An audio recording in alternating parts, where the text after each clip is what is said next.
से camera on कर लें। मुझे कैसे पता चलेगा कि मैं किन किन को देख रही हूँ, कौन मुझे देख रहा है ना? मुझे आप सबको देखना अच्छा लगता है। कैमरा ऑन कर लीजिए। आप सबकी मुस्कुराहट देखना बहुत अच्छा लगता है। इसी के साथ साथ पानी पी रहे हैं ना? खूब पानी पी रहे हैं, ठीक है? पानी भी खूब पीजिए। चलिए, तो आज साथियों हमारे बीच में श्वेता जी फिर से हैं। आज वो बहुत कुछ स्पेशल, मतलब मेरे मतलब की तो बड़ी स्पेशल चीज बताने वाली है। मुझे लगता है आप सबके लिए भी वो एक जरूरी चीज होगी। नवरात्रि हो या हम लोग का नॉर्मल दिन भी हो, तो हमारे लिए एक मेन चीज होती है कि हम भाई खाना तो खाते ही। नवरात्रि में भी खाना खाते हैं कुछ ना कुछ, ठीक है? बस खाने का रूप बदल जाता है, ठीक है? पैटर्न बदल जाता है, चॉइसेस बदल जाती हैं, पर उसमें भी उसको हम टेस्टी बना के रखें और हेल्दी बना के रखें, वो अपने हाथ में होता है। तो आज हमारे बीच में श्वेता जी जो है ऐसी कुछ बहुत सारी स्पेशल रेसिपीज लेके आएंगे और बहुत कुछ बताने वाले हैं आज। तो मैं तो बहुत एक्साइटेड हूँ, मेरे से तो वेट नहीं हो रहा है बहुत कुछ सीखने के लिए। आप भी इन बातों को ध्यान से सुने, नोट डाउन करें, बहुत कुछ है आज इस सेशन में। तो और फटाफट से अपनी जितनी भी सहेलियां हैं या जिनको भी खाना बनाने का शौक है, उनको भी जरा फोन उठा के घनघना दें और बोल दें कि भाई जुड़िए, श्वेता जी हमें बहुत कुछ बताने वाली हैं, ठीक है? तो सुनते हैं श्वेता जी को, बुलाते हैं जोरदार तालियों के साथ श्वेता आनंद जी को। थैंक यू श्वेता जी। जय आरसीएम, जय कीसोल। लेकिन हम लोग सेशन शुरू करेंगे एक एक्सरसाइज से। आज एक्सरसाइज वीडियो नहीं था तो आप लोगों को लग रहा होगा कि कहीं कुछ खाली खाली है, सुनापन है। तो आज मैंने सोचा कि क्यों ना लाइव एक्सरसाइज ही करा दिया जाए, क्योंकि आज जो मैं बातें करने वाली हूँ मुझे लगा आप लोगों को बहुत अच्छे से वो समझ में आनी चाहिए, आपके दिमाग में अंदर तक बैठनी चाहिए। क्योंकि जैसा सविता जी ने कहा कि हम उपवास के ऊपर बात करने वाले हैं, किस तरह से हम फास्ट करें कि मैक्सिमम बेनिफिट उसका हमको मिले।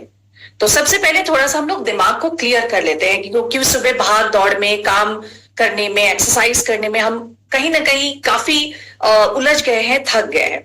तो पहले मैं आपको बताऊंगी ब्रह्म मुद्रा के बारे में। जो लोग योग करते होंगे उनको इसके बारे में ऑलरेडी पता होगा, फिर भी मैं थोड़ा सा इसके बारे में बताना चाहूंगी। ये एक बहुत ही सिंपल योगा का आसन है, जिससे आपके नेक के टेंशन और आपका जो शोल्डर है उसमें जितने भी हम टेंशन दिन भर नीचे सर ऊपर सर करके जो भी टेंशन लाते हैं वो रिलीज होगा। दूसरा, अगर आपके मन में कभी भी बहुत नेगेटिव फीलिंग है या अगर आप ध्यान नहीं दे पा रहे हैं, आपका मन बार बार भटक रहा है, तो ये मुद्रा बहुत हेल्पफुल है। आप अपने बच्चों को भी बताइए, स्टूडेंट्स को ये मुद्रा जरूर करनी चाहिए। तो ये बहुत सिंपल है। एक जगह कहीं भी आप आराम से बैठ जाइए और इसमें हमें सिर्फ करना है राइट, लेफ्ट, अप और डाउन, ये चारों तरफ अपने गर्दन को घुमाना है, पर बहुत ही ध्यान से घुमाना है। गर्दन को बिल्कुल भी कोई झटका नहीं देना है। और जब भी हम जिस भी डायरेक्शन में अपने गर्दन को घुमाते हैं, उस डायरेक्शन में आपको कोशिश करनी है कि मैक्सिमम स्ट्रेच हम कर सके। और इसमें क्या होता है कि चारों दिशाओं में पॉजिटिव और नेगेटिव सारे एनर्जी हर जगह विद्यमान है, हर जगह है। तो जब हम ब्रह्म मुद्रा करते हैं और अगर हम राइट साइड देखते हैं, तो हम भगवान को, जो भी हमारे भगवान हैं, जिनके ऊपर भी हमको बिलीव है, उनको हम याद करते हैं और उनसे हम ये कहते हैं कि आप हमें वो एनर्जी, जो भी पॉजिटिव एनर्जी है वो दें और हमारे अंदर की जो भी नेगेटिव फीलिंग है उसको आप निकाल दें। तो चलिए सबसे पहले एक डीप ब्रीदिंग लेते हैं। अपने नाभि से ब्रीदिंग, मैंने बहुत पहले ही बताया, नाभि से ही सांस लेना। जब भी ध्यान आए यहीं से सांस लेते हैं।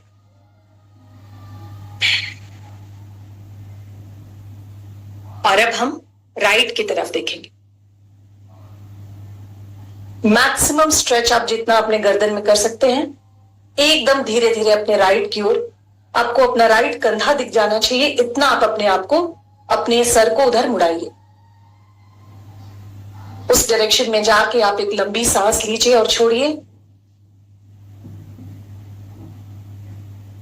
और अपने भगवान को याद कीजिए। जितनी भी पॉजिटिव एनर्जी है राइट डायरेक्शन की, वो हमें मिलनी चाहिए। धीरे से अपने सर को सेंटर मिलाइए। और अब हम यही प्रक्रिया लेफ्ट साइड भी करेंगे।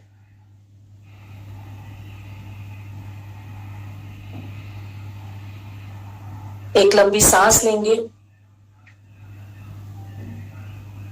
प्रकृति से, नेचर से कहेंगे कि जो भी पॉजिटिव एनर्जी है इस दिशा में जितनी भी एनर्जी है वो हमें मिले और हमारी नेगेटिविटी हम बाहर छोड़ देंगे सांसों के द्वारा।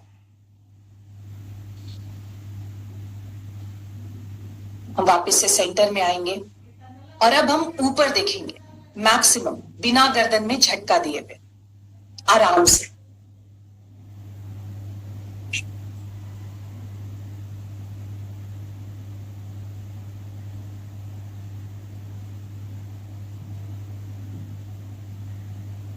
जब हम ऊपर देखते हैं तो हमारे थायराइड ग्लैंड पे भी काफी उसका स्ट्रेच आता है, असर पड़ता है और हमें वहां पे बहुत रिलीफ मिलता है। और फाइनली जब हम गर्दन को नीचे करें तो ये नीचे गर्दन जाना मतलब कि हम आत्मसमर्पण, हम सरेंडर की भावना में आ गए कि जो भी हमारे साथ हो रहा है, जो भी हमारे साथ प्रकृति ने या भगवान ने डिसाइड किया है वो सब सही है, उसको हम स्वीकार करते हैं।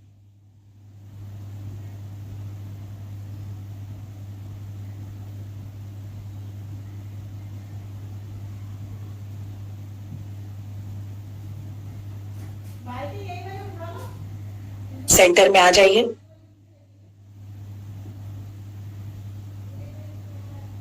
और वापस से एक लंबी सांस लेते हैं जहां कि हम अपने नाभि को इन्वॉल्व करके वो सांस को खींच रहे हैं।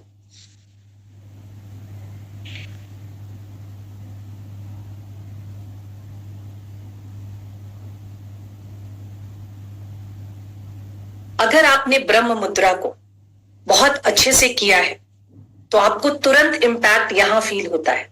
आपको फील होगा कि आपके सारे टेंशन्स, सारा जो नेगेटिविटी था, जो जकड़न आपके शरीर या आपके मन में था, वो धीरे धीरे बाहर निकल जाता है। ये आप अपने बच्चों को भी प्रोत्साहित करें कि जब भी वो पढ़ाई करने बैठते हैं या स्कूल में भी जाते हैं तो एक बार ब्रह्म मुद्रा वो जरूर करें। इसको करने में कोई हानि नहीं है, सिर्फ अपने गर्दन को झटका नहीं देना है, इसको बहुत ही आराम से करना है। तो आज हम बात करने वाले हैं उपवास के ऊपर। तो सबसे पहले उपवास है क्या? What is fasting? उपवास एक ऐसी क्रिया है, एक ऐसी प्रथा है जिसमें हम अपने शरीर को एक पर्टिकुलर समय के लिए अपने शरीर को खाना और पानी नहीं देते हैं। अपने शरीर को फूड और वाटर से या जो भी पेय पदार्थ है उनसे हम वंचित रखते हैं। तो ये हुआ उपवास। अभी नवरात्रि में उपवास हम क्यों करते हैं? 9 दिन का उपवास हम रखते हैं। इसके साइंटिफिक, लॉजिकल और स्पिरिचुअल, इसके सारे 3-4 एस्पेक्ट से अगर हम इसको देखते हैं तो बहुत ही सुंदर रीजन हमारे सामने आता है।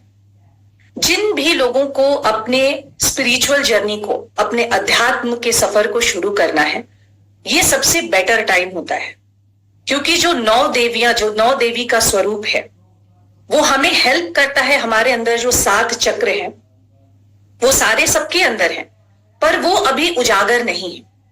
तो उनको उजागर करने के लिए, अपने आप को मैक्सिमम बेनिफिट देने के लिए, हर इंसान में असीम संभावनाएं, असीम ताकत है, उसको अपने अंदर से बाहर निकालने के लिए लोग स्पिरिचुअल जर्नी पे जाते हैं। तो पहला तो अगर हम आध्यात्मिक तरीके से देखें तो उसका ये रीजन है। दूसरा ये रीजन है कि इसके बाद, अभी जब नवरात्र होता है उसके बाद से मौसम चेंज होना शुरू होता है। अब शरद ऋतु आएगा, तो जब भी मौसम में बदलाव होता है हमारे शरीर का उसके ऊपर काफी इंपैक्ट पड़ता है।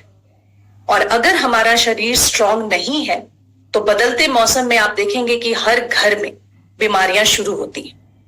तो जब हम नवरात्र में उपवास रखते हैं तो उपवास से हमारे बॉडी और हमारे मन को बहुत अच्छे से उसकी क्लिंजिंग होती है।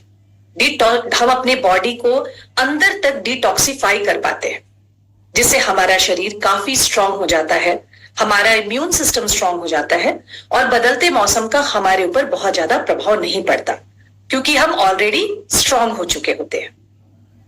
तो इसलिए आप देखेंगे कि नवरात्र 2 बार होता है और दोनों ही बार जब भी मौसम बदलने वाला है, जब गर्मी आने वाली होती है तब भी 9 दिन का उपवास होता है और ठंड में भी होता है।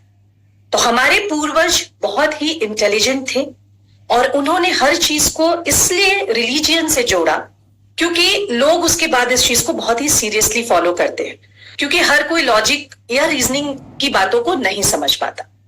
तो उपवास का हमारे जीवन में बहुत बड़ा इंपॉर्टेंस है और हमें कोशिश करनी चाहिए सबको मोटिवेट करके हम उपवास करें और कराएं। अब हम सबसे पहले उपवास के साइंस को समझते हैं, फास्ट के साइंस को समझते हैं। और अभी जो मैं आपको बातें बताऊंगी ये आपने बायोलॉजी क्लास में जरूर पढ़ा होगा, पर अगर आपने जो अभी मैंने आपको बताया उसके ऊपर अगर आप ध्यान दोगे तो पूरा सेशन ये जो मैं अभी आपको कुछ बातें बताने वाली हूं इसी के इर्द गिर्द घूमने वाला है। Sorry about that. जब हमारे बॉडी को, हमारे इंटरनल बॉडी को और एक्सटर्नली जो भी हम काम करते हैं हमें एनर्जी की जरूरत पड़ती है। अभी मैं बात कर रही हूं, मैं देख रही हूं, सुन रही हूं, सांस ले रही हूं, हमारे अंदर भी हमारे जितने ऑर्गन्स काम कर रहे हैं, इसके लिए हमें आवश्यकता होती है एनर्जी की। और वो एनर्जी कहां से आता है? खाने से आता है, जो हम खाना खाते हैं।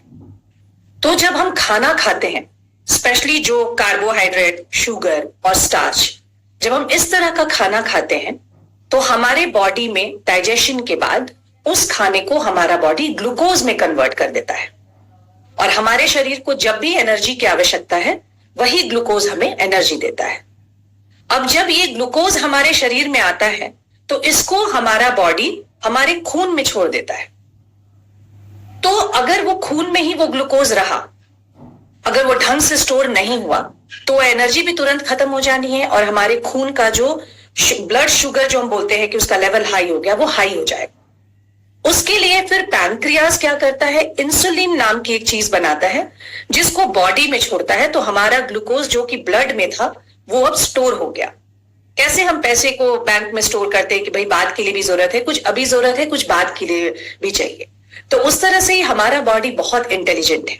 तो अब उसने ग्लूकोज को स्टोर कर लिया और जब भी हम बात कर रहे हैं या कुछ भी थोड़ा भी एक्स्ट्रा काम कर रहे हैं तो वो एनर्जी हमें वहां से मिल रहा है। ये तो था एनर्जी का बात। जब हम फास्ट करते हैं 5, 6, 7, 8 घंटे तक जब हम कुछ नहीं खाते हैं तो अब कोई नया ग्लूकोज हमारे शरीर में नहीं आ रहा है, कोई नए एनर्जी का सोर्स नहीं आ रहा है। तो पहले तो शरीर जो वो स्टोर्ड ग्लूकोज था, जो करंट अकाउंट हम ऐसे समझ लें कि हमारे बैंक का, उसको पहले यूज किया। और अब जब शरीर देख रहा है कि अच्छा अभी हमें और खाना नहीं मिल रहा है, शरीर बहुत इंटेलिजेंट है, तो उसको लगा कि इस ग्लूकोज को पूरी तरह से बर्बाद नहीं किया जाए तो हमारे जो फैट है, जो हमारी चर्बी है, वो भी हमारे बॉडी में एज आप उसको फिक्स डिपॉजिट समझ सकते हैं, वो हमारे बॉडी में स्टोर्ड है कि अगर हमें कुछ समय तक खाना नहीं भी मिले, कुछ दिनों तक खाना नहीं भी मिले, तो यहां से हमें एनर्जी मिलती है। तो जब ग्लूकोज से एनर्जी लेना बंद करके शरीर अब हमारे फैट से, हमारे चर्बी से, हमारे चर्बी को लीवर एक कीटोन टर्म होता है उसमें बदल देता है, वहां से बॉडी जो है वो एनर्जी लेना शुरू करती है। और एक ये बहुत ही बढ़िया स्टेट होता है हमारे शरीर के लिए। हमारे शरीर में कई तरह का सिग्नल जाता है कि भाई अब जो ग्लूकोज है उससे एनर्जी नहीं लेनी है, अब शरीर का जो 70-75% एनर्जी है वो हमें कीटोन से लेना है। तो आपको उतने डिटेल में इतने साइंटिफिक वर्ड याद करने की जरूरत नहीं है, आपको बस सीधे यही समझने की जरूरत है कि जब हम उपवास के स्टेट में आ गए, जब हमारा बॉडी ग्लूकोज से एनर्जी लेने की बजाय कीटोन से एनर्जी लेने लगा, तो हमारी बॉडी में कुछ बहुत ही बढ़िया सुंदर चीजें होनी शुरू हो जाती है। सबसे पहले तो जब बॉडी कीटोन से एनर्जी लेता है तो बॉडी में ऑक्सीजन की मात्रा बहुत ज्यादा बढ़ जाती है और कार्बन डाइऑक्साइड कम हो जाता है। अब इससे कहां पे काम हो रहा है, अब आप ये देखिए कि फास्टिंग कितना खूबसूरत मेथड है खुद को ठीक करने का। हम किस चीज से बने? जैसे एक एक ईंट से घर बनता है, वैसे ही एक एक सेल से हमारी बॉडी बनती है, कोशिका से बने। तो जब कीटोन बॉडी को एनर्जी देने लगता है तो हमारे बॉडी में जो खराब, पुराने, बेकार जो सेल्स थे, जो कोशिकाएं थी, वो खत्म होने लगती हैं और नए सेल्स बनने लगते हैं। इसके लिए आप देखिएगा कि जब आप फास्ट कर रहे हैं, ऑक्सीजन का लेवल बढ़ गया है और सेलुलर लेवल पे, मतलब वहां पे जहां से हम बने थे, छोटे से सेल पे, वहां पे भी काम होना शुरू हो जाता है जब हम उपवास के स्टेट में आ जाते हैं। और इससे हमारे दिमाग, हमारे दिल और हमारे शरीर को जबरदस्त फायदा होता है, क्योंकि हम जैसे एक नवजात शिशु था, हम वैसे ही अब होने लगे।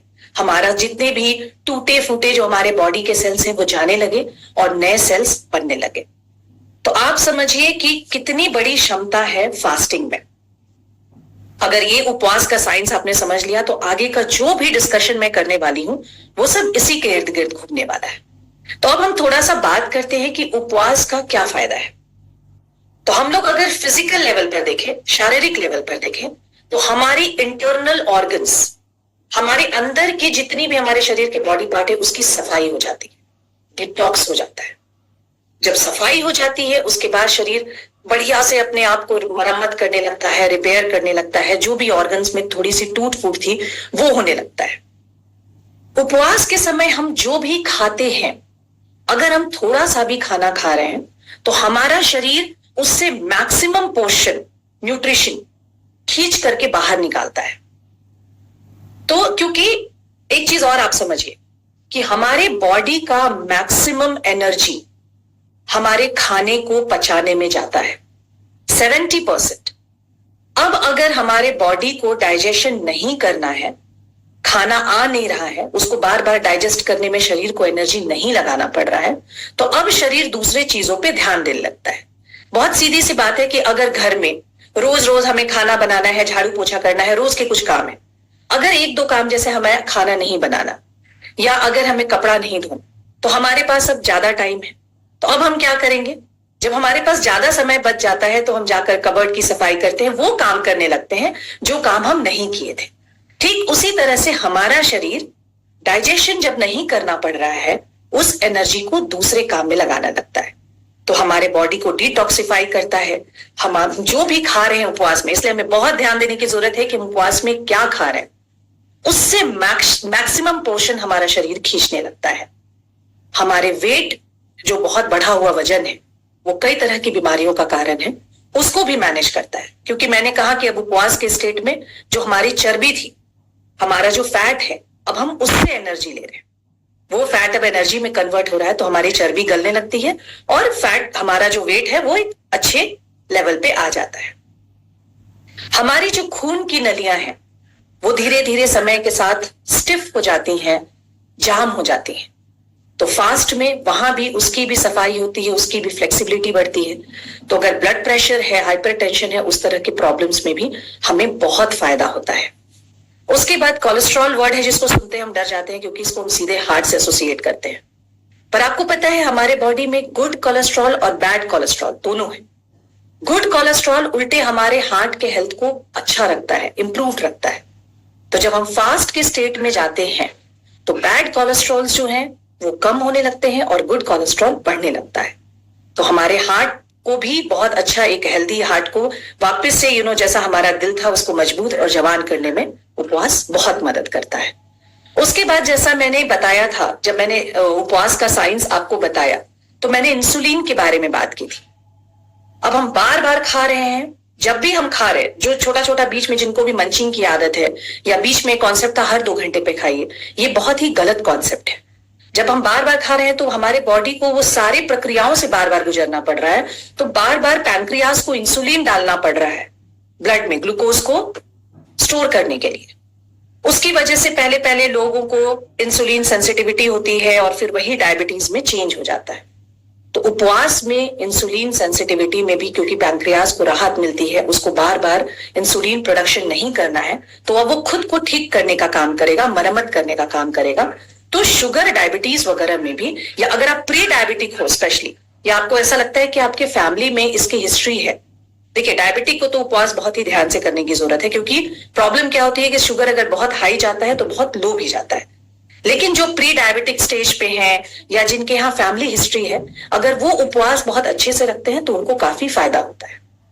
फिर हम सबको जवान रहना है, सुंदर दिखना है। अगर हम बाहर से बात करें तो हमारे जैसे सेल्यूलर लेवल पे मैंने कहा कि सेल्स, कोशिकाएं, नए कोशिकाएं बनती है, तो हमारे स्किन की भी जो पुरानी खराब जो भी हमारे सेल्स थे वो जाते हैं और नए सेल्स बनते हैं। तो हमारे स्किन पे एक अलग तरह का चमक आता है, इलास्टिसिटी आता है।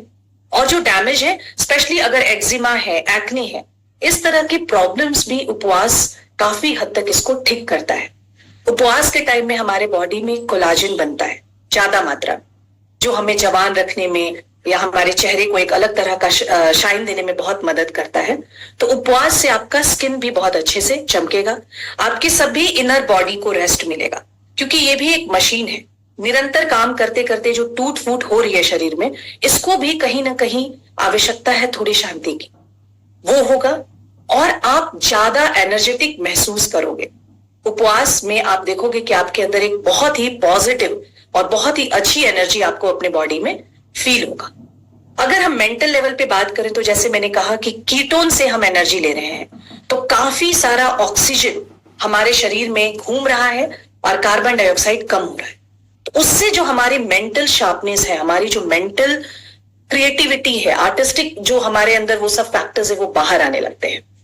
उसके बाद हमारे विल पावर में, क्योंकि हमने अपने मन को बनाया है, हम अपने मन के कंट्रोल में नहीं है, मन को कंट्रोल में कर रहे हैं, तो हमारी जो इच्छा शक्ति है, जो क्योंकि हमारे दुख का कारण लालच है, नेवर एंडिंग डिजायर्स, एक कुछ मिला उसके बाद दूसरा कुछ चाहिए, तो वो विल पावर आना बहुत जरूरी है हमारे अंदर। जब हम उपवास करते हैं तो हमारे अंदर उस इच्छा शक्ति की भी वृद्धि होती है और उपवास में चिंता और तनाव धीरे धीरे कम होने लगता है। जैसे आज 5वां दिन है, अगर आपने ढंग से 5th डे भी उपवास किया है तो आपको फील होगा कि उतना स्ट्रेस, उतना तनाव नहीं है जितना हमने ले लिया था। तो जो एक आप बार बार मेरे मुंह से सुनते हो कॉर्टिसोल, ये स्ट्रेस हार्मोन इसको बोलते हैं, उसका प्रोडक्शन कम होता है शरीर में और जो तनाव था, एंजाइटी था, वो भी कम होने लगता है। और अब हम बात करते हैं स्पिरिचुअल लेवल की। अब स्पिरिचुअलिटी क्यों जरूरी है, मैं आपको मेरे ही एक बहुत क्लोज मेरी फ्रेंड है उसका एग्जाम्पल मैं देना चाहूंगी। वो बहुत अच्छे लोग हैं, उन्होंने बहुत पैसा कमाया है, उन्होंने जो भी चाहा, उनके पास लग्जरी गाड़ी है, उनके पास बहुत बड़ा घर है, बट वो बार बार कह रही थी कि कुछ भी नई चीजें भी खरीदती हूँ, कुछ भी कर रही हूँ, मुझे किसी भी चीज में हाई नहीं फील होता। I don't feel happy about anything, मुझे किसी चीज का एक्साइटमेंट नहीं है, क्योंकि उसने मटेरियल से खुद को खुश कर करके वो थक गए। अब उसको मटेरियल से खुशी नहीं मिल रही है।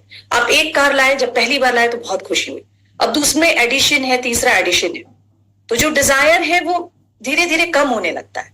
इसके लिए ही अगर आपको खुश रहना है जेन्युइनली, तो आपको किसी भी मटेरियल पे या अगर आप किसी इंसान के ऊपर अपनी खुशी को डिपेंड करते हैं उसके ऊपर, तो उसके मूड के हिसाब से, उसके अवेलेबिलिटी के हिसाब से आप खुश रहेंगे। अगर आपको जेन्युइनली हैप्पीनेस चाहिए या शांति चाहिए तो आपको अपने ऊपर डिपेंडेंट होना होगा, आपको एक हाई पावर के साथ कनेक्ट करना होगा। तो स्पिरिचुअलिटी में जब हम कम खाते हैं, जब हम उपवास के स्टेट में हम जाते हैं, तो हमारे शरीर में देखिए, ऐसे अगर हमारे शरीर में कोई भी प्रॉब्लम होगी, एक छोटा सा कट अगर उंगली में हो गया और मैं आपसे बात भी कर रही हूं तो मुझे बार बार फील होगा कि वो कट है, वो दर्द है। शरीर इतना ज्यादा हमारे ऊपर हावी है।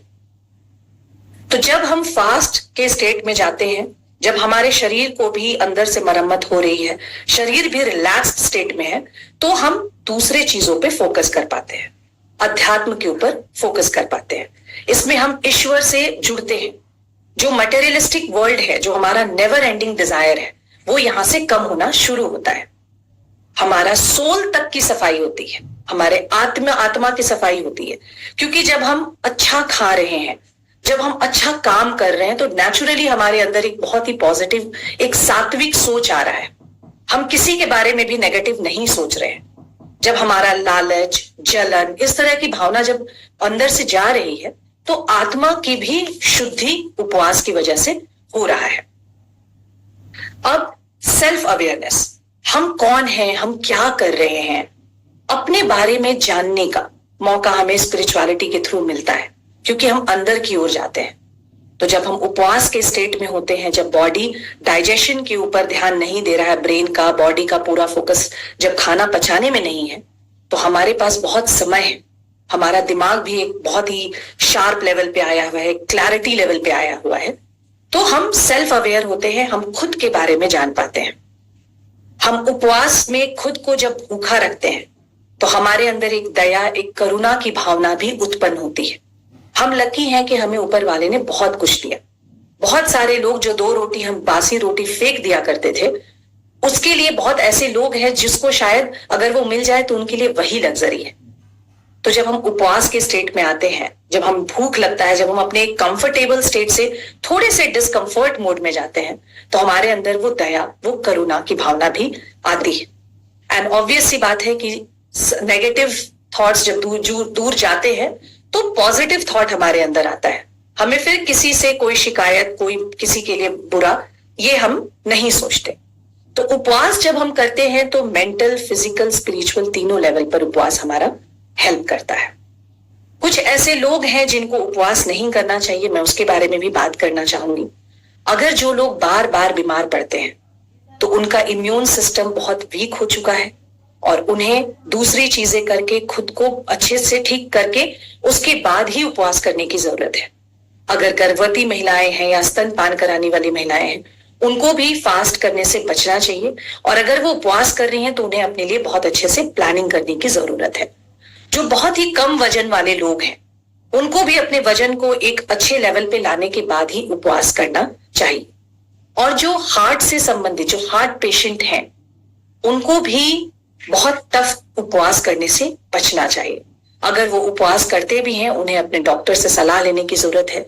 जो बहुत ही ऐसे मेडिसिन पे हैं, जो एक दिन भी दवाई को नहीं छोड़ सकते, ऐसे लोगों को भी उपवास बहुत सोच समझकर करना चाहिए। अब मैं आपको कुछ ऐसे टिप्स बताऊंगी जिसको करने से आपको उपवास में मैक्सिमम बेनिफिट मिलने वाला है। कई सारे आप लोग उसको करते भी होंगे, लेकिन जब उसके ऊपर चर्चा होती है, जब कोई बाहर से उसको बताता है, तो हमें वापस से ध्यान आता है और हम उसको फिर से फॉलो करने लगते हैं। तो इसको ध्यान से सुनिएगा। सबसे पहले तो कोशिश करनी चाहिए कि जब आप उपवास में हैं तो हमें जो वो सुबह उठकर तुरंत खाली पेट चाय पीने की आदत थी, उसको आप छोड़ दीजिए। जब आप उपवास के स्टेट में हैं तो प्लीज आप उस चाय को ना लें, वो ज्यादा बेटर रहेगा। इनफैक्ट आप डिटॉक्स जूस, नारियल पानी, सफेद पेठा का जो जूस आता है, ये सब अगर आप लेते हैं तो जैसा कि आपका शरीर अब अंदर से इंटरनल ऑर्गन्स को क्लीन कर रहा है, तो वो क्लींजिंग और बेटर तरीके से, ये जो फूड है ये हमारे शरीर को साफ करने में और मदद करते हैं। तो अगर आप अपने हिसाब से देख लीजिए, जो भी आपका बिलीव है। अगर बहुत सारे लोग हैं जो सुबह में सब्जी का जूस वगैरह नहीं पीना चाहते, प्लीज फ्रूट जूस बिल्कुल भी उपवास में ना लें, वो सिर्फ शुगर है। अगर आपने फ्रूट को जूस फॉर्म में बना दिया तो वो आपके शरीर के लिए हार्म ही करेगा। इसलिए बेटर रहेगा कि आप नारियल पानी पिए, या सफेद पेठा, जो जिसको हम गोल कद्दू बोलते हैं, उसका जूस अगर आप पी सकते हैं तो पिए। चाय कॉफी से सुबह में आप परहेज कर सकते हैं। उसके बाद अगर आपके घर में तुलसी है, तुलसी भी कई तरह की होती है, आप तुलसी का काढ़ा बना के पी सकते हैं, या खाली 4 या 5 तुलसी का पत्ता भी आप खा सकते हैं। उसके बाद अगर आपको है कि आप 3 टाइम का मील अभी भी ले रहे हैं, कोशिश तो ये करनी चाहिए कि उपवास में अगर हम ऐसे 3 या 4 टाइम खाते हैं तो उसको कम करके हम 2 टाइम ले आए। लेकिन आप अगर सुबह में ब्रेकफास्ट लेने की कोशिश भी कर रहे हैं तो उसमें आप केला, एप्पल, इस तरह का, या थोड़ा सा छेना, क्वांटिटी के ऊपर अभी भी हमें ध्यान देना है, क्योंकि हमें कोशिश ये करनी है कि हमारा शरीर सिर्फ खाना को पचाने में नहीं लगा रहे। हम अगर उपवास कर रहे हैं, हम इतना मेहनत कर रहे हैं, तो डाइजेशन तुरंत हो जानी चाहिए। फ्रूट्स के साथ गुड थिंग क्या है कि जब फल हम खाते हैं तो वो हमारे शरीर में 3 घंटे में हमारे पेट से, हमारे आंतों से नीचे आ जाता है। पर अगर हम कोई भी ग्रेन खाते हैं, राइस है या कुछ भी इस तरह की चीजें खाते हैं, वो हमारे बॉडी में 8 घंटे तक पड़ा रहता है।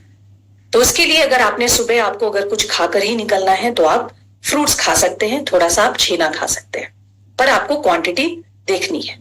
आप हर मील्स में जो भी है, आप कम से कम 3 से 4 घंटे का गैप जरूर रखें। आप उसके बाद, सॉरी अबाउट दैट, अगर आप लंच कर रहे हैं, अगर आप बाहर जा रहे हैं, ऑफिस गोअर्स हैं, तो आपको और भी बहुत सारी चीजें करनी है। आप घर में बैठ करके बहुत देर तक खाली पेट आप नहीं रह सकते ऑफिस में, तो उसके लिए आप मखाना और थोड़ा सा फल, ये सारे चीजों की क्वांटिटी आप देखिए, क्योंकि ये ऐसे फूड हैं जिनकी मैं बात कर रही हूं जो बहुत इजीली डाइजेस्ट हो जाता है। आप उसको खाएं, क्वांटिटी को कम करें, 3 से 4 घंटे का गैप रखें, और एक एक फल अपने डाइट में शामिल करें। फ्रूट का जूस मत बनाइए। डिनर में आप चीला, टिक्की, चटनी और जो भी इनसे संबंधित है, जो भी ऐसी सब्जियां हैं जिसमें बहुत पानी होता है, जैसे कद्दू, कोड़ा, तुरई, इस तरह की सब्जी आप ले सकते हैं। उपवास के दौरान पानी का, जैसा आप मैं देखती हूं कि हर अपने वाटर इंटेक, आप ऑलरेडी 3-4 लीटर पानी पी रहे हैं, उसका इंटेक आप बढ़ा दें। बहुत ज्यादा टफ एक्सरसाइज आपको उपवास में नहीं करना चाहिए। जैसा आप सब वॉक पे जा रहे होंगे, बेस्ट है आप वॉक कीजिए, थोड़ा सा ब्रीदिंग एक्सरसाइज कीजिए, लिटिल बिट ऑफ स्ट्रेचिंग कीजिए। जब बॉडी उपवास के मोड में है तो आप एक्सरसाइज अगर कर रहे हैं टफ, तो बहुत ज्यादा वियर एंड टीयर हो जाता है, वापस से बॉडी को उधर रिपेयर करने लगता है बॉडी। और हम चाहते हैं कि अभी एक्स्ट्रा किसी भी काम में बॉडी ना लगे, जो भी हमारे अंदर जो ऑर्गन्स है बॉडी चुपचाप उसकी सफाई करें, तो बहुत जोरदार कसरत ना करें। ऐसे भोजन को शामिल करें, अगर आप जैसे फलहार पे हैं या आप अगर एक टाइम अगर खाना भी खा रहे हैं तो ऐसे भोजन खाएं जिसको हम होलसम बोलते हैं, मतलब उनका छिलका नहीं उतरा हुआ हो, या वो आधा अधूरा नहीं हो, या बहुत पाउडरी फॉर्म में नहीं, वो जैसे मैंने मोटा अनाज कहा था लेकिन पूरे छिलके वाले के साथ, उस तरह का आप खाना खाएं। जो भी डायबिटिक हैं, जो शुगर के पेशेंट हैं, उनको उस तरह का खाना उपवास में खाने से बचना चाहिए जिससे बहुत ज्यादा जिसमें कार्बोहाइड्रेट और स्टार्च हो।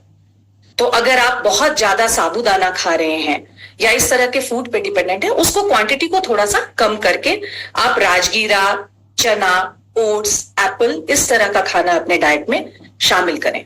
चाय और कॉफी मैंने कहा खाली पेट भी नहीं पिए, और दिन भर भी अब हमारे आरसीएम में जैसे बहुत अच्छे ग्रीन टी और काढ़ा का ऑप्शन अवेलेबल है।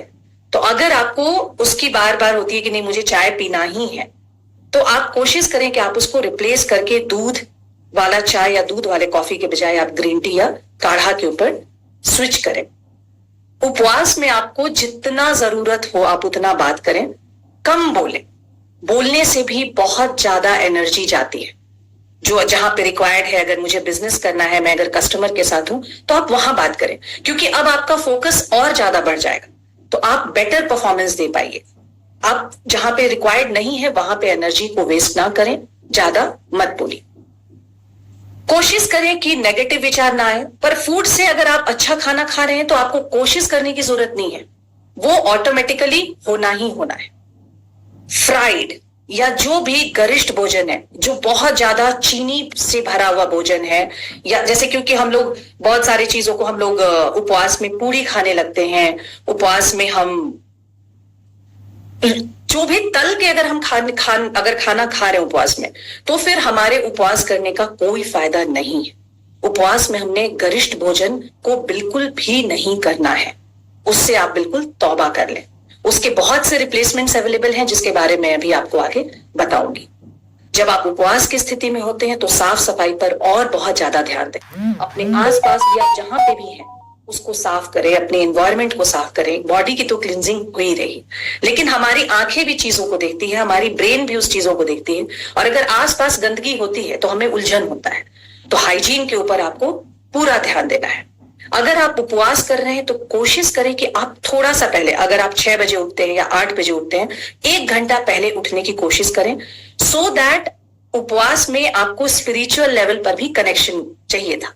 अब हमारे पास, हम सब वर्किंग है, हमारे पास समय की कमी है, तो अगर हम 1 घंटा पहले उठ जाते हैं तो हमें जो पूजा करना है, सबका अपना अपना तरीका है हाई लेवल से कनेक्ट करने का। जिनको पूजा पाठ करना है या जिनको ध्यान मेडिटेशन करना है, तो 1 घंटे पहले आप उपवास में अलार्म लगाकर कोशिश करें कि आप 1 घंटे पहले उठें, ताकि आप पूजा पाठ, ध्यान, मेडिटेशन को आराम से कर सके, किसी हड़बड़ में ना करें।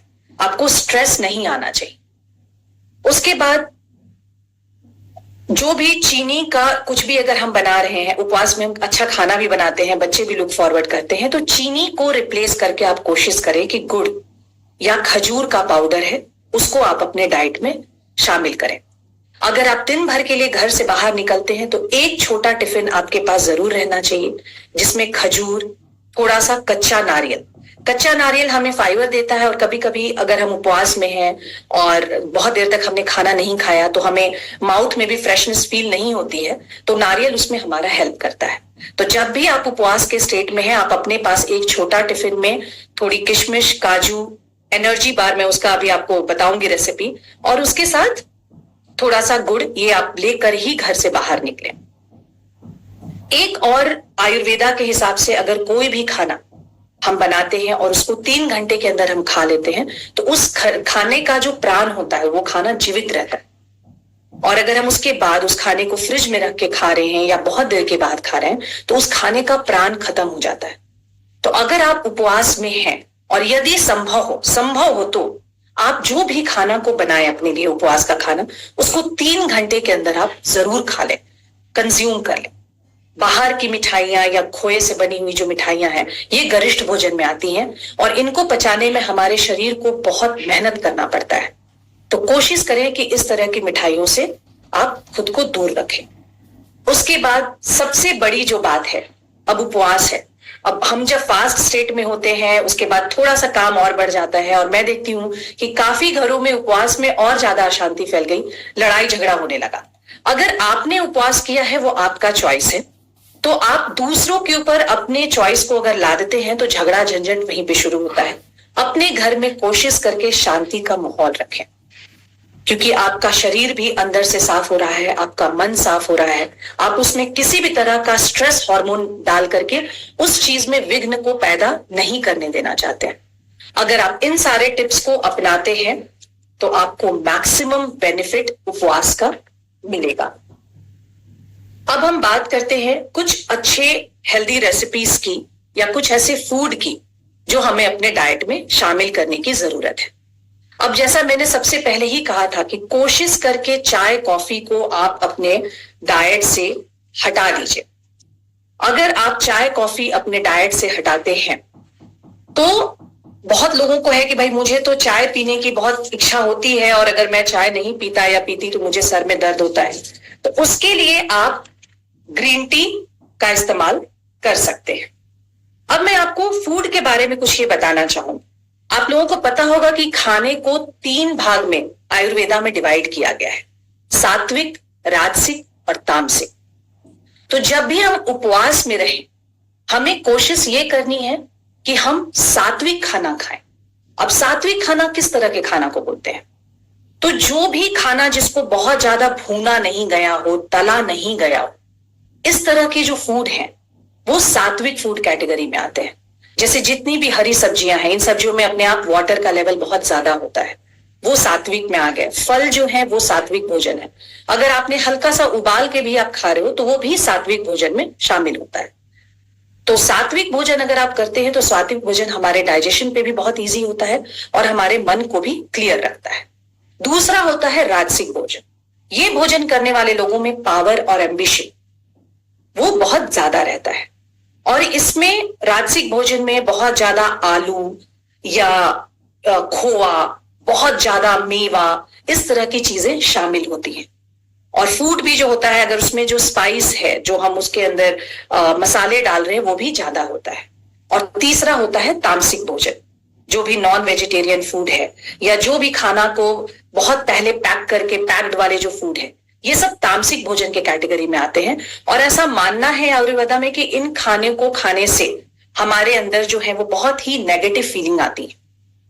तो इसमें बहुत ज्यादा तला हुआ, भुना हुआ, जब हम बहुत तलने लगते हैं खाने को, अगर हम भूनने लगते हैं तो वो खाना, उसको हम लिटरली उस खाने को मार देते हैं, वो अब जीवित स्टेट में नहीं है।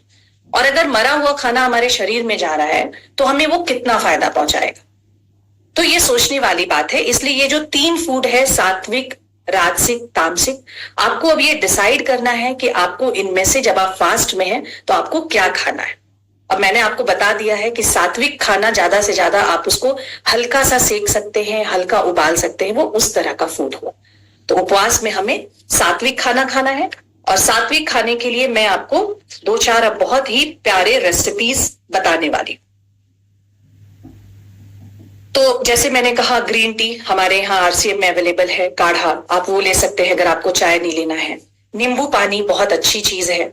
अगर आप उपवास दूसरे दिन तोड़ रहे हैं तो हमेशा पपीता से तोड़िए, क्योंकि पपीता हमारे एसिडिटी को, हमारे बॉडी में कभी कभी बहुत लोगों के बॉडी में जिनको डाइजेशन का इशू है, एसिडिटी बढ़ जाता है, तो आप पपीता से अपने दिन की शुरुआत कर सकते हैं।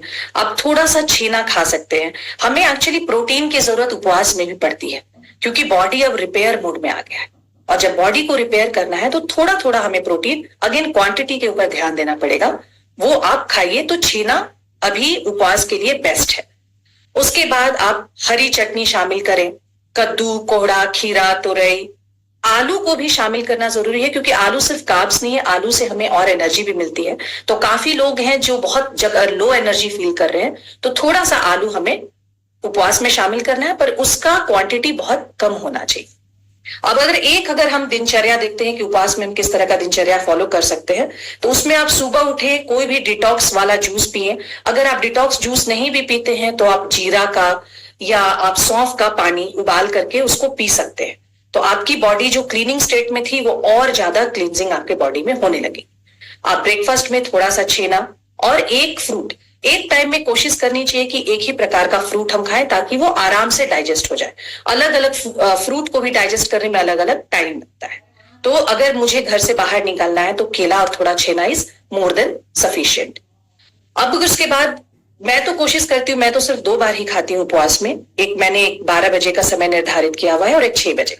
लेकिन अगर आपको लंच भी लगता है तो आप उसमें एक बस उबला हुआ आलू, उसके साथ फ्रूट और 1 कटोरा दही, ये आप अपने लंच के लिए ले सकते हैं।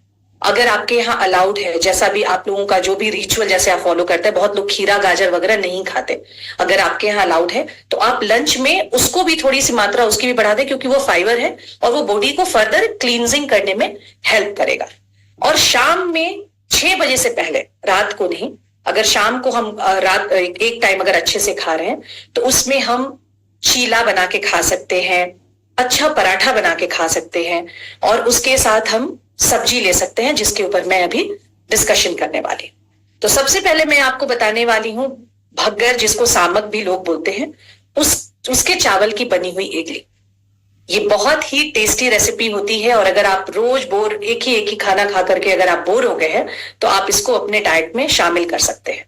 जैसे इडली बनाने की जो विधि है, ठीक वही विधि फॉलो करेंगे हम।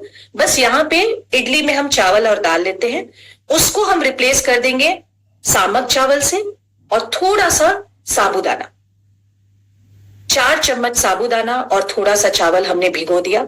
जब वो भिगो के हमने रख दिया, जब वो अच्छे से भीग गया, फूल गया, उसको हमने रात में पीस दिया और पीसने के बाद उसको हम फर्मेंट करने के लिए रख देते हैं। अब दूसरे दिन वो बहुत अच्छे से फर्मेंट हो जाता है। पर यदि आपको इंस्टेंट बनाना हो तो आपको उसमें 2 चम्मच खट्टी दही आप मिला दीजिए और बहुत अच्छे से जब आप उस बैटर को फेंटेंगे तो वो वापस से फर्मेंट होके थोड़ा सा उठना शुरू हो जाता है। तो आप एक सामक चावल की इडली बना के देखिए। इसमें इडली से गुड थिंग क्या है, इडली में हम बहुत ज्यादा तेल या किसी चीज की जरूरत नहीं होती है। बाकी चीजें जो भी आपको टेस्ट के लिए चाहिए आप उसके अंदर ऐड करें। कोशिश करें कि मसाले का कम उपयोग करें। तो इस तरह से आप एक सामक चावल की इडली बना सकते हैं। उसके लिए सिर्फ आपको 2 चीजों की आवश्यकता है, चावल और थोड़ा सा साबूदाना। इसके साथ आप नारियल की चटनी बना लें। नारियल मैंने कहा कैसे भी हमें फाइबर देता है, नारियल फलाहार में आता है, तो हम अगर नारियल की चटनी और इडली खाएं तो बहुत टेस्टी है। आप खुद भी खा सकते हैं, अपने घर वालों के लिए भी आपको अब अलग से खाना बनाने की जरूरत नहीं है, क्योंकि उनको भी, बच्चों को भी बहुत पसंद आता है। और ये जो डायबिटिक है, जो डायबिटिक लोग उपवास करें, इनके लिए भी ये बहुत अच्छी चीज है। आप इसको जरूर आज बनाकर देखें, कल बनाकर देखें और आप हमें बताएं कमेंट करके कि वो कैसा लगा आपको। ये बहुत टेस्टी लगता है। चटनी बनाने के लिए थोड़ी सी नारियल, धनिया, अदरक और नींबू या इमली, जो भी आपके यहाँ अलाउड हो। लाल मिर्च हम लोग नहीं खाते हैं क्योंकि वो तामसिक भोजन में आता है। आप हरी मिर्च डाल के और उसको पीस के आप रख सकते हैं। समय भी कम लगेगा और बहुत ही एक तरोताजा टेस्टी सा फूड आपके लिए तैयार हो जाए। दूसरा एक बहुत टेस्टी रेसिपी है राजगीरा की टिक्की। इसमें आपको क्या करना है, थोड़ा सा राजगीरा लेना है। अगर आपने आधा कप राजगीरा लिया है तो आधा कप में ही मिला करके 1/4 कप आपको मखाना का पाउडर लेना है और 1/4 कप आपको रोस्टेड पीनट लेना है, बादाम लेना है। तो आपने अगर आधा कप राजगीरा लिया है तो आधा ही कप बादाम और मखाना दोनों को मिला के अगर आधा कप होता है उतना आपने मिला दिया। अब उसके ऊपर जैसे अगर आपको फाइबर चाहिए, आपके यहाँ अलाउड है, तो थोड़ा सा कद्दू घिस के, थोड़ा गाजर घिस के, थोड़ा सा अदरक, ये सब आप उसके ऊपर डाल दें। उसका एक बहुत अच्छा सा आटा आप तैयार कर लीजिए। आप उसमें जो भी सेंधा नमक खा रहे हैं, सफेद नमक, काला नमक, उसको मिलाइए। अगर जीरा खाते हो तो जीरा मिलाइए और उसकी आप गोल गोल टिक्की तैयार कर लीजिए। अब इस टिक्की को तलना नहीं है, ये बहुत टेस्टी लगता है, पर हाँ सॉरी, राजगीरा को आपको थोड़ा सा भूनना होगा। वो भूनने के बाद ही आपको उसका आटा बनाना होगा। तो आपने राजगीरा लिया, आपने बादाम लिया और मखाना लिया। इन तीनों चीजों को ड्राई रोस्ट किया। उनको आपने कोई घी भी डाल करके नहीं भुना, उनको अगर आप ऐसे भी ड्राई रोस्ट करते हैं तो बहुत अच्छे से 5 मिनट के अंदर ही वो आप उसको भून सकते हो, पर बिना घी बिना तेल के आप उनको भूनिए, उसको पीसिए, उसका आटा बनाइए, उसके अंदर जो भी सब्जी अलाउड है उसको जरूर आप घिस करके डालिए और छोटी छोटी उसकी टिक्की आप तैयार कीजिए और उसको हरी चटनी के साथ, धनिया की चटनी के साथ आप खा सकते हैं। इसको खाने से पेट भी बहुत देर तक भरा रहता है। तो जो लंच के लिए बाहर जाते हैं, जिनको शाम में नहीं खाना है पर जिनको दोपहर में भूख लगती है, तो वो इसको दोपहर के लिए भी रख सकते हैं, क्योंकि राजगीरा धीरे धीरे हमारे ब्लड के शुगर में स्पाइक को लाता है, एकदम से एनर्जी नहीं बढ़ाता, एकदम से ग्लूकोज को हमारे ब्लड में नहीं बढ़ाता। तो राजगीरा भी शुगर पेशेंट्स के लिए बहुत अच्छी चीज है। तो ये हुआ राजगीरा का टिक्की और उसके साथ हरी चटनी। फिर आप सिंघाड़े के आटा का पराठा बना सकते हैं। ये भी बहुत सिंपल है। सिंघाड़ा का आटा अगर मार्केट में अवेलेबल है आप वहां से लाएं, या घर में अगर आपको पीसना है साफ सुथरे तरीके से वो पीस कर रखें।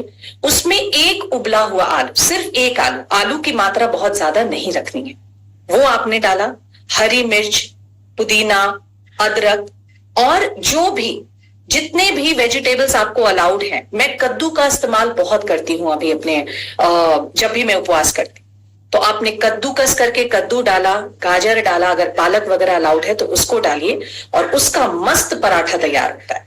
जब आप घी भी लगा रहे हैं, तेल लगा रहे हैं, मक्खन लगा रहे हैं, जिस भी चीज में आप अपने भोजन को लगा रहे हैं, उसकी क्वांटिटी को आप कम कीजिए।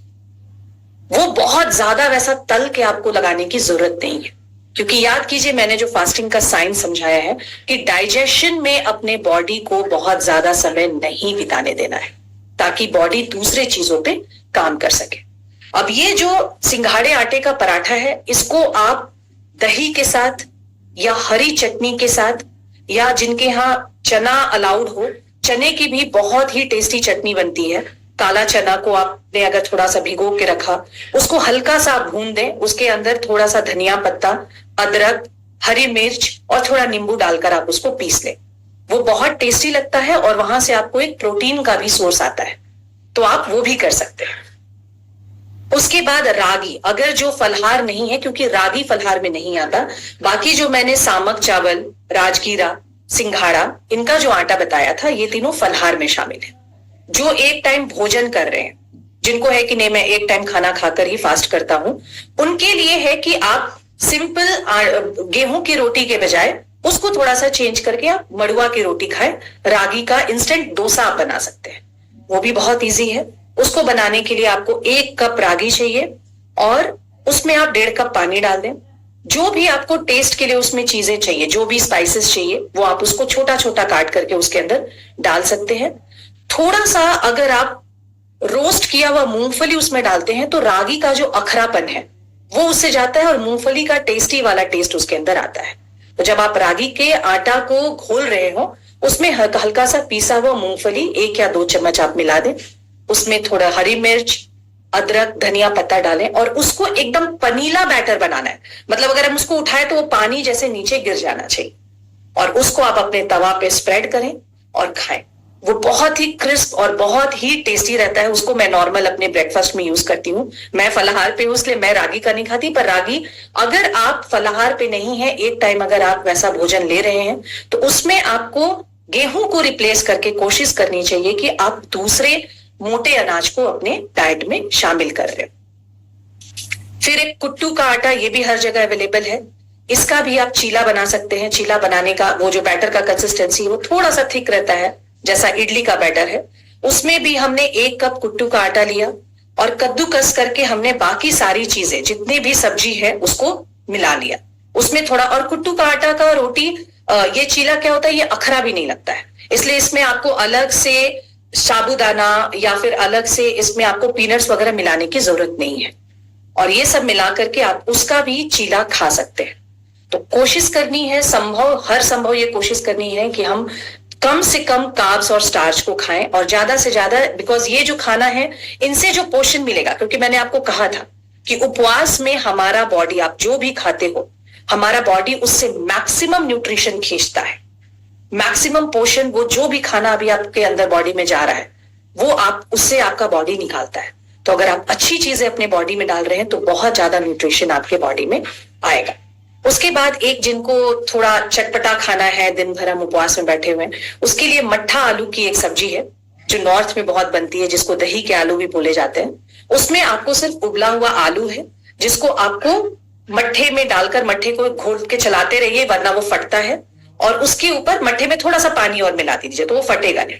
वो जब उबल गया तो उसमें आप उबले हुए आलू डाल दें। आप सेंधा नमक, काला नमक, काली मिर्च, धनिया पत्ता ये डाल करके, ये भी बहुत इजी टू डाइजेस्ट है, इसको आप आराम से खा सकते हैं।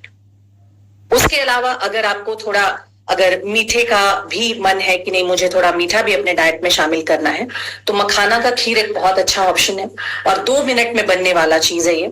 आपने मखाना को ड्राई रोस्ट किया, किसी भी जो भी आप मेवा ले रहे हो उसमें आपको घी में डाल के रोस्ट करने की आवश्यकता नहीं है, क्योंकि इन सब चीजों में अपना नेचुरल ऑयल रहता है। तो आपको हल्के आंच पे आप उसको भूनिए और उसको दरदरा पीसते हैं। अगर आप उसको कूट लेते हैं तो बहुत टेस्टी लगता है। उसके बाद आप दूध में उबाल आया, उसमें आपने मखाना को डाला, बहुत ज्यादा देर तक उबालने की भी जरूरत नहीं है। पर व्हाइट शुगर की बजाय आप इसमें गुड़ डालें या आप इसमें खजूर का पाउडर भी अब हर जगह अवेलेबल है, वो डाल करके खाएं। सफेद चीनी से आप अभी परहेज करें। फिर है जिनको साबूदाना बहुत पसंद है, आप उसकी भी खीर बना सकते हो। उसके लिए आपको रात में साबूदाना भिगो के रखना होगा। इसको थोड़ी देर उबालने में थोड़ा सा समय लगता है और उसमें अगेन आप गुड़ या चीनी के बजाय जो डेट्स का पाउडर है वो आप डाल करके बना सकते हो। एक एनर्जी बार जो कि आपको डेली भी अपने लाइफ में बहुत हेल्प करता है, आपके बच्चों के लिए भी, वो आप इस समय भी बना सकते हैं। वो बहुत टेस्टी भी लगता है और आपको इंस्टेंट एनर्जी देता है। अगर कहीं आपको ऐसा लग रहा है कि अब आपको बहुत ज्यादा एनर्जी आपकी बॉडी में कम जा रही है, तो आप उसके लिए इस एनर्जी बार को जरूर यूज कर सकते हैं। इसको आपको राजगीरा लेना है। 1 कप राजगीरा को आपको ड्राई रोस्ट कर लेना है। जब आप उसको रोस्ट करते हैं तो वो फूल जाता है, गोल गोल छोटा छोटा वो फूल करके बहुत ही लाइट वेट का हो जाता है। तो आपने राजगीरा, थोड़ा सा मूंगफली, अगर काजू डालना है तो काजू, जो भी आपके पास ड्राई फ्रूट्स है आप उसमें यूज कर सकते हैं। उन सबको आपको पहले भूनना है, ड्राई रोस्ट करना है, बिना घी डाले हुए भूनना है। उसके बाद गुड़ की बहुत ही पतली तासीर बनती है। गुड़ में आप 2 बार उबाल लाते हो और उसके अंदर इन सारे चीजों को डाल करके आप मिक्स कर दीजिए। बहुत कड़ा मत होने दीजिए, तुरंत उसको गैस को बंद कीजिए और एक थाल में हल्का सा घी को लगा के उसके ऊपर स्प्रेड कर दीजिए। ये एनर्जी बार आपको इंस्टेंट एनर्जी देगी। कहीं भी अगर आपको ऐसा लगता है क्योंकि अब हमें सबको बाहर जाना है, हम बिजनेस कर रहे हैं, काम कर रहे हैं, आपकी एनर्जी नीचे गिर रही है, तो आप एनर्जी बार खा सकते हैं। या एक खजूर भी अगर आप खाते हैं तो वो मोर देन सफिशिएंट है अपने बॉडी में एनर्जी देने के लिए। बहुत सारे लोग डार्क चॉकलेट भी खाते हैं। अगर आपके यहाँ आप नवरात्र में वो अलाउड है तो आप उसको भी यूज कर सकते हैं। और एक और बहुत अच्छा तरीका है, जिनको बहुत मीठे की क्रेविंग होती है, उनको सुबह ब्रेकफास्ट में हल्का सा घी, 4 या 5 ग्राम घी में थोड़ा सा गुड़ को पीस के उसके अंदर डाल दिया। अगर आप उसको उबालना चाहते हो तो वो भी एक बहुत अच्छा टॉफी वाला कंसिस्टेंसी आता है, आप उसको खा सकते हो। 10 ग्राम गुड़, 10 ग्राम के ऊपर गुड़ आपको नहीं लेना है। 10 ग्राम गुड़, 5 ग्राम घी, आपने हल्का सा घी को गर्म किया, उसमें गुड़ को डाला, उसको चलाते रहिए। एक हल्का सा उबाल आया, उसको बंद कर दीजिए। अगर आपको बहुत मीठे की क्रेविंग होती है तो ये गुड़ और घी का बना हुआ छोटा सा अगर आप लड्डू खाते हैं तो उससे आपके मीठे की क्रेविंग खत्म हो जाती है। तो ये सारे जो मेरे रेसिपीज थे जो मैं यूज करती हूँ वो मैंने आपको बताया। अब नवरात्र जो है इसमें हम उपवास कर रहे हैं, तो हमें सिर्फ फूड के ऊपर कंसंट्रेट नहीं करना है, उसके अलावा और भी अलग चीजों पे कंसंट्रेट कीजिए। जो देवी के 9 स्वरूप हैं वो हमारे ह्यूमन लाइफ को दर्शाते हैं, क्योंकि हम 9 महीना अपने माँ के गर्भ से बाहर जब आते हैं तो एक बहुत ही फ्रेश, बहुत ही असीम संभावनाओं के साथ जन्मे हुए शिशु होते हैं। तो जब आप नवरात्र करके बाहर आए 9 दिन के उपवास के बाद, तो आप उसी तरह से फ्रेश और एनर्जेटिक फील करें जैसे बचपन में करते थे। तो that's it from my side. I hope कि मैंने आप लोगों को कुछ ऐसी जानकारियां दी होंगी जो शायद आपके लिए इंपॉर्टेंट हो। Over to you Savita ji. Thank you so much ma'am. मुझे लगता है कि आज ये जो जानकारी थी रेसिपीज के बारे में, नवरात्र में हमें कैसा खाना खाना चाहिए, तो बेसिकली नवरात्र अगर मैं बोलूं तो डिटॉक्सिफिकेशन होना चाहिए आपके थॉट्स का, आपके बॉडी का, हर तरीके से। तो थैंक यू सो मच। मुझे लगता है 1-2 हैंड रेज है, हम लोग ले सकते हैं उनको क्या? श्योर। ओके। सुनीता मौर्य जी।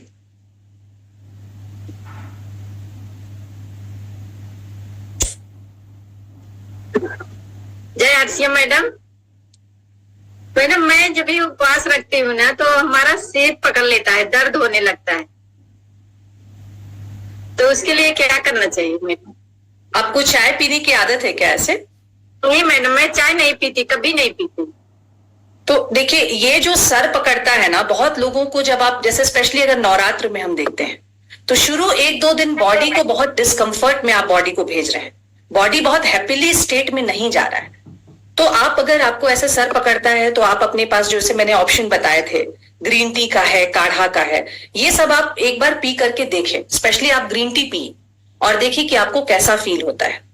दूध वाली चाय तो मैं खैर उपवास में रिकमेंड नहीं करती, लेकिन अगर 1-2-3 दिन अगर आपने अपने बॉडी को थोड़े से डिस्कम्फर्ट से बाहर निकाला, चौथे 5वें दिन आपको तरोताजा महसूस होने लगेगा, आपको किसी भी बाहरी फूड की जरूरत नहीं पड़ेगी। तो थोड़ा सा देखिए, हम लोग कंफर्ट से डिस्कंफर्ट मोड में जाते हैं, इसलिए काफी लोगों को सर पकड़ता है, स्पेशली उनको जिनको चाय की आदत होती है, तो उपवास में उनको होता है। दूसरा है, अगर आपने बहुत लो एनर्जी आप जा रहे हो, कई बार उसको भी हम इग्नोर करके और काम करते रहते हैं, अपने में व्यस्त रहते हैं, तो भी हमारे सर में दर्द होना शुरू हो जाता है। तो उसके लिए आपको करनी चाहिए अपने पास जो मैंने कहा, एनर्जी बार रखिए, डेट्स रखिए, एक आध वो खा के पानी पीजिए, थोड़ा सा डीप ब्रीदिंग एक्सरसाइज कीजिए, कुछ देर के लिए अपने आंख को बंद रखिए, थोड़ा सा अपने ही हाथ से कुछ पॉइंट्स हैं इनको आप प्रेस कर सकते हैं। 1-2 दिन डिस्कंफर्ट मोड आपको लगेगा, लेकिन उसके बाद तीसरे चौथे दिन से ये सारे प्रॉब्लम्स धीरे धीरे दूर हो जाते हैं। आप उसको आजमा कर देखिए। सुनीता जी, आपको एसिडिटी की प्रॉब्लम है? हाँ, नहीं मैडम, मैंने आरसीएम का सब प्रोडक्ट यूज करती हूँ। मैं कह रही हूँ, आपको गैस बनने की दिक्कत है क्या? नहीं, आप बहुत देर तक खाली पेट मत रहिए मेरे हिसाब से, क्योंकि हर एक की बॉडी अलग अलग तरीके से रिस्पॉन्ड करती है, हर एक की बॉडी अलग तरीके से चलती है, ठीक है ना? जैसे तो मैं आप क्या सुबह से केवल पानी पी के मैं थी, शाम को केवल प्रहार की थी। यही रीजन है, एसिडिटी ही इशू है। सविता जी ने सही कहा। और आपको कहाँ पे पेन होता है सर में जब पेन हो रहा होता है? होता है मैडम ऐसा ही, ऐसा आप बहुत देर तक खाली पेट रहते हैं। नहीं, तो आपको फिर बॉडी को सुनना चाहिए और आपको कुछ फलहार आप खाइए। आप कंप्लीटली इवनिंग तक बिना खाए मत रहिए। देखिए, फलहार आपका फलहारी का मतलब ये नहीं होता है कि आप खाना खाते जाएं। फास्टिंग मतलब ये नहीं है कि आप खाना खाते जाएं, ठीक है? बट हम ये बोलते हैं अगर कि नहीं, खाना कंट्रोल वे में खाना चाहिए। बट यहाँ पर एक और कंडीशन आती है कि किसी किसी की बॉडी जो है वो अलग अलग तरीके से रिस्पॉन्ड करती है। जैसे किसी को उतनी भूख नहीं लगती है, किसी को भूख लगती है, किसी किसी को पेट में अल्सर की शिकायत होती है, पेट में जलन होती है अगर खाना ना जाए। तो वो जो है मतलब आप अपनी बॉडी को सुनिए। अगर आपके पेट में जलन जैसी चीज हो रही है, तुरंत आप कुछ डालिए पेट में। भले आप एक छोटा सा टुकड़ा गुड़ का लेके, कुछ भी खजूर का लेके आप पानी पीजिए, लेकिन पीजिए। पेट में जलन जैसी चीज नहीं होने दीजिए। ये बिल्कुल गलत धारणा है कि सुबह से कुछ नहीं खाया और रात में खाया तो देवी जी खुश हो जाएंगी। देवी जी आपके भाव से खुश होंगे। शरीर को उतना भी कष्ट मत दीजिए कि आपको उल्टा और दवाइयों का सहारा लेना पड़े, ठीक है? जी मैम, मैं एक बात बोलना चाहती हूँ। जब से मैं 100 डेज का ये प्रोग्राम सुनती हूँ ना आप लोगों से, हमारा मतलब ऐसा अपने आप के लिए जीने लगी हूँ। ऐसा नहीं तो अपने बारे में सोचता नहीं था, अभी तब जब से ये सुनती हूँ ना, अपने बारे में सोचने का देर होता है कि हम लोग अपने लिए कुछ कर सकते हैं। जय आरसीएम मैडम, आप लोगों का आशीर्वाद से हम लोगों को जीने का मकसद है। मुझे लगता है ये धन्यवाद प्रियंका मैम को बोलना चाहिए, क्योंकि ये सब चीज अगर मैं एक बोलूं कि मूल स्तोत्र कहाँ से स्टार्ट होता है तो ये प्रियंका मैम से शुरू होता है। तो उनको ये धन्यवाद, बहुत बड़ा धन्यवाद सबकी तरफ से मैं आज आप सबकी तरफ से बोलना चाहूंगी। Thank you Sunita ji. आसमीना Khatoon ji, खुतन ji, sorry. जय मैम, जय किशोर। मेरे प्रियंका मैम को, सविता मैडम को, सबको धन्यवाद। आप लोग के लिए हम लोग को जीवन को आगे लेके बढ़ पाते हैं। तो मैम मैं बोले चाहते हैं जो एक कस्टमर का तो थायराइड है, तो उसको क्या देना है? थायराइड है तो उसको आप फिलहाल तो थोड़ा सा फिजिकली एक्टिव होने के लिए बोलिए। मेरे ख्याल से थायराइड की जो एक प्रॉपर जांच होती है, मेरे ख्याल से वो भी करानी जरूरी है कि कितना लेवल ज्यादा है। उस हिसाब से अगर कुछ सप्लीमेंट्री मेडिसिन चलाने की जरूरत है तो डॉक्टर से एक बार कंसल्ट करें, उसके बाद अपने न्यूट्रिशन सप्लीमेंट्स तो आप दे सकते हैं। और उनको आप योगा के लिए जरूर बोलिए। योग से थायराइड का योग से थायराइड पे बहुत अच्छा असर पड़ता है। बहुत लोगों का थायराइड ठीक तक हुआ है। और उनको बहुत सारा ऐसा फूड है जो खाना चाहिए और बहुत से ऐसे फूड है जो नहीं खाना चाहिए। पर देखिए, ये प्लेटफॉर्म हम लोग डॉक्टर्स नहीं है। जैसा कल सविता जी ने एक चीज कहा था कि डॉक्टर्स इतनी पढ़ाई करके इसलिए आए हैं कि उनको हमसे बहुत ज्यादा पता है। अगर छोटी छोटी प्रॉब्लम्स है उसको हम सॉल्व कर सकते हैं। हम बीमार कैसे नहीं पड़े उसके ऊपर हम फोकस कर सकते हैं। लेकिन अगर इस तरह का प्रॉब्लम है, अक्यूट प्रॉब्लम है, क्रॉनिक प्रॉब्लम है, तो उसके लिए पहले डॉक्टर से मिलना बहुत जरूरी है। उसके साथ नेचुरल चीजें वो ले सकते हैं। डॉक्टर उसको बोल रहे हैं जो आपको बहुत कुछ खाना मना कर दिया, तो उनको वो करना पड़ेगा। हाँ, बिकॉज तो डॉक्टर्स उसमें ट्रेंड हैं, उनको मालूम है इस चीज के बारे में। तो मैं मेरा बोलना चाहती हूँ, मैं तो सुबह उठ के मुझे खाने का एनर्जी नहीं बढ़ता मैडम, क्या करना करूँ इसके लिए? आपको खाने की इच्छा नहीं होती? यस। तो आप थोड़ा सा एक्सरसाइज कीजिए, थोड़ा सा आप सनलाइट में जाइए, वो बहुत जरूरी है आपके लिए। अगर आप वो करते हैं तो आपको धीरे धीरे भूख लगना शुरू होगा। आप कितने बजे उठते हैं? आप सुबह जल्दी उठते हैं? हाँ मैम, 4 बजे उठते हैं। आप सुबह 4 बजे उठते हैं, उसके बावजूद आपको Yes. भूख नहीं लगती है? नहीं मैम। आप उठने के बाद थोड़ा सा एक्सरसाइज करते हैं, वॉक करते हैं, जैसे अभी तो ये सारी हाँ, चीजें मैम। बताई जा रही हैं। हाँ मैम, मैं वर्क करते हैं, बोलते हैं जब हमारे जब प्रार्थना करते हैं ना उस टाइम वर्क हो जाता है। अच्छा, आप करते हैं, गुड। हाँ। तो आप थोड़ा सा सनलाइट लीजिए, थोड़ा सा एक्सरसाइज कीजिए और देखिए। और बिल्कुल भी अगर चाय कॉफी पीने की अगर आपकी तलब है, आदत है, उसको आप नहीं। एकदम से तो उसको इग्नोर कीजिए। नहीं मैम, हमारा चाय की आदत नहीं है, मैं नहीं खाए, चाय नहीं खाए, टोटली बंद है मेरा। नहीं, टोटली बंद है तो आपको फिर आप बहुत हैवी फूड मत खाइए, क्योंकि बहुत लोगों का ऐसा होता है सुबह अगर खाना देखकर भी उल्टी आती है। तो आप फ्रूट्स हाँ। ले सकते हैं। हाँ, फ्रूट्स लीजिए। आपको इस तरह का प्रोटीन से भरा हुआ हल्का फुल्का अगर छेना का ऑप्शन है तो ठीक है, वरना आप एक फल खा के भी आप सुबह में अपना डे स्टार्ट कर सकते हैं। तो उस तरह से धीरे धीरे अगर आप अपने बॉडी को ये आदत दिलाने लगेंगे कि कुछ आ रहा है खाना, तो आपका बॉडी भी फिर रेडी होने लगेगा खाने के लिए। किसी भी देखिए हैबिट को बदलने में या बदलने में बहुत वक्त लगता है। तो आप एक हल्का फुल्का जो भी है, एप्पल है, अमरूद है, इस तरह का फल, केला नहीं, जो भी हल्का फ्रूट है आप उसको लीजिए। आपकी बॉडी धीरे धीरे वहां पे डाइजेशन और वो सब के लिए प्रिपेयर होने लगेगी, आपको भूख लगने लगेगा। और एक्सरसाइज एंड सनलाइट। मैम बोल रहे हैं जो मेरा माने मासिक धर्म में तो मेरा माने दर्द होते है, पेट दर्द होता है। आपने हमारा वो अटेंड किया था सेशन जो हमने माहवारी के ऊपर किया था? हाँ मैम, मैंने पूरा 31 दिन अटेंड किया। हाँ, तो उसको आप एक बार वापस से YouTube पे वो लिंक है, आप उसको देखिए। उसमें कुछ बहुत अच्छा काढ़ा है जो मैंने बताया है, उनको आप यूज कीजिए 10-15 दिन पहले से, जो आपके पीरियड्स के डेट है उसके पहले से। आपको धीरे धीरे डेफिनेटली आराम होगा। मैडम जो पीरियड का टाइम में क्या हमें वोमेन ले सकते हैं क्या? मैं समझी नहीं। न्यूट्रीचार्ज वुमन ले सकते हैं, आप पूछ रहे हैं? हाँ। हाँ, क्यों नहीं ले सकते हैं, उसमें क्या है? वो तो न्यूट्रिशन सप्लीमेंट है ना अपना, वो तो लेना चाहिए। मैं तो हर दिन खाते हैं, तो उस टाइम हम बंद कर देते हैं। क्यों? किसने बोला बंद करने के लिए? नहीं मैं अपने बंद कर देती हूँ सही से। क्यों? मैंने अपने आप डॉक्टर नहीं बनना चाहिए, ठीक है? आपको खाने से कोई दिक्कत होती है? आप जब सप्लीमेंट लेते हैं तो आपको गैस एसिडिटी कुछ होता है क्या? नहीं मैम, गैस एसिडिटी नहीं होता है, मैंने ब्लड बहुत जाता है। नहीं, इनको लगता नहीं, आप उसको मत बंद क्या करें, उस वक्त बॉडी को और जरूरत है, ठीक है? हाँ, उस समय और न्यूट्रिशन की, पोषण की, अच्छे बॉडी को एनर्जी की जरूरत पड़ती है। तो न्यूट्रीचार्ज जो सप्लीमेंट आपको जो ताकत देगा, उसको और आपके बॉडी को फाइट करने में उससे बहुत मदद मिलेगी। उसको बंद मत कीजिए। ठीक है मैम, थैंक यू मैम आपको जानकारी देने के लिए। Thank you. आज तो कौन सा रेज है? वर्षा जी। जय सिंह, जय किशोर मैम। धन्यवाद सबको, खास कर प्रियंका मैम को और कृष्ण मैम आपको भी, जो हमें रोज डेली एक नई जानकारी देती हैं।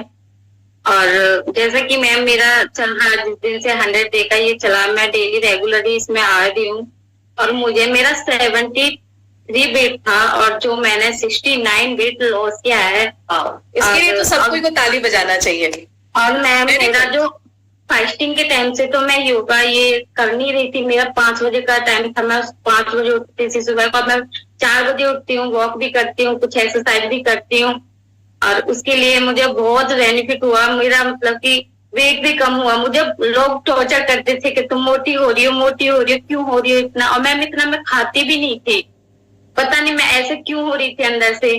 कुछ तो लोगों की बातें सुन सुन के मेरे को थोड़ा ऐसा लगा कि मुझे अब कम होना चाहिए। मैं कपड़े भी पहनती थी तो वो भी मेरे को 1 महीने पहले सिलवाए वो भी मेरे टाइट आ रहे हैं, अब 1 महीने बाद सिलवाऊंगी वो भी मेरे कुछ दिन बाद टाइट आने लगे। मैं इस चीज से भी बहुत प्रॉब्लम हो गई थी मेरे को।